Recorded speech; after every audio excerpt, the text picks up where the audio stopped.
Friends, it's me Simi passion വ്ലോഗറിൻ്റെ പുതിയൊരു എപ്പിസോഡിലേക്ക് എല്ലാവർക്കും സ്വാഗതം.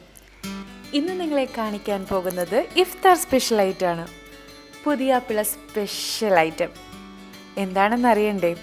മലബാർ ഭാഗത്ത് വളരെ ഫേമസ് ആയ സ്പെഷ്യലി തലശ്ശേരിയുടെ സ്വന്തം മുട്ടസുറുക്ക.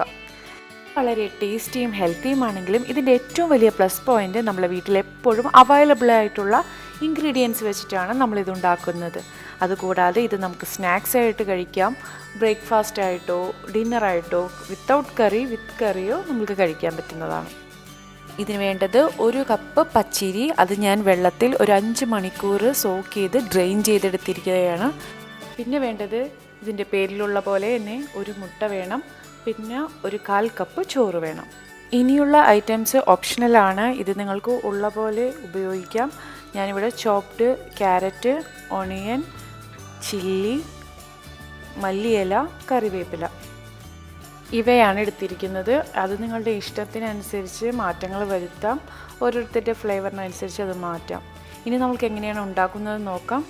ആദ്യം ഒരു മിക്സിയുടെ ജാറിലേക്ക് പച്ചരി, ചോറ്, പിന്നെ മുട്ട, പിന്നെ ആവശ്യത്തിന് ഉപ്പും, ഇതിലേക്ക് 1/4 കപ്പ് വെള്ളവും ആഡ് ചെയ്തിട്ട് ഇത് നമുക്കൊന്ന് അടിച്ചെടുക്കാം. ഇത് വളരെ പേസ്റ്റ് പോലെ അരയേണ്ട ആവശ്യമില്ല. നമ്മൾ ഇഡ്ഡലിക്ക് അരയ്ക്കുമ്പോൾ ചെറിയ തരിതരിപ്പില്ലേ, അതുപോലെ മതി. എന്നിട്ടത് നമുക്കൊരു ബൗളിലേക്ക് പകർത്താം. അതിനുശേഷം നമ്മൾ നേരത്തെ ചോപ്പ് ചെയ്ത് വെച്ചിരിക്കുന്ന ക്യാരറ്റ്, ഓണിയൻ, പിന്നെ പച്ചമുളക്, കറിവേപ്പില അല്ലെങ്കിൽ മല്ലിയില നമ്മൾക്കിതൊക്കെ ആഡ് ചെയ്ത് കൊടുക്കാം. എന്നിട്ട് നന്നായി മിക്സ് ചെയ്യണം. ഇനി ഉപ്പൊക്കെ വേണമെങ്കിൽ എക്സ്ട്രാ വേണമെങ്കിൽ ആഡ് ചെയ്യാം. ബാറ്റർ റെഡി ആയിട്ടുണ്ട്. ഇത് ഇഡ്ഡലി മാവിൻ്റെ കൺസിസ്റ്റൻസി പോലെ ആവണം, ഒത്തിരി ലൂസായി പോകാൻ പാടില്ല, അല്ലെങ്കിൽ അതിൻ്റെ കറക്റ്റ് പെർഫെക്ഷൻ വരില്ല.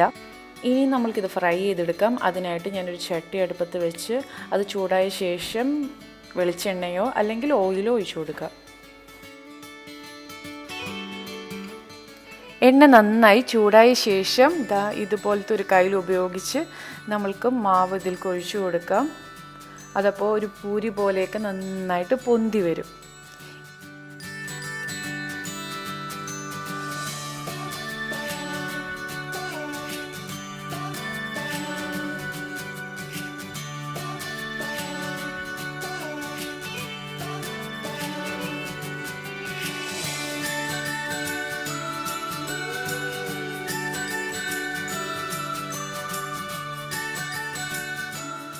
ഇനി അത് അപ്പുറത്തെ വശത്തേക്ക് മറിച്ചിട്ട് കൊടുക്കണം. എല്ലാ വശവും ഒരുപോലെ മുരിഞ്ഞ ശേഷം ഒരു ഗോൾഡൻ യെല്ലോ കളറായ ശേഷം നമ്മൾക്കിത് കോരി മാറ്റാം. ബാക്കിയുള്ള മുട്ടസുർക്കയും ഇതുപോലെ തന്നെ റെഡിയാക്കാം. കണ്ടോ, നമ്മളെ മുട്ടസുർക്ക റെഡിയായി.